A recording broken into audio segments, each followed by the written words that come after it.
ya Kenya ya andũ ethĩ nĩkinyĩte bũrũri-inĩ wa Trinidad and Tobago kũnyita itemi thĩinĩ wa ikereka rĩa mũgwanja rĩa mbĩtĩka cia commonwealth. Athaki 38 nĩo maranyita itemi thĩinĩ wa mathako mũgwanja ma andũ ethĩ arĩa maracagũrĩtwo thutha wa ciumia igĩrĩ cia meharĩrĩria ma hamwe kĩharo-inĩ gĩa Kasarani gũkũ Nairobi ũndũ ũmwe na kaunti-inĩ ya Kilifi.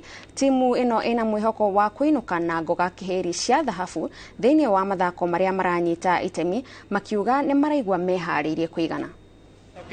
Tutaanza hiyo race on date 5 natarajia kushinda. Yeah, podium. What I'm looking forward to the games is a good start, and of course all eyes are on the medals, and we're really hoping that the athletes will put their best feet forward and just get whatever we are here to get. Our goals are already set. We've had our trainings, we've had our preparation, so we are all set on the prize.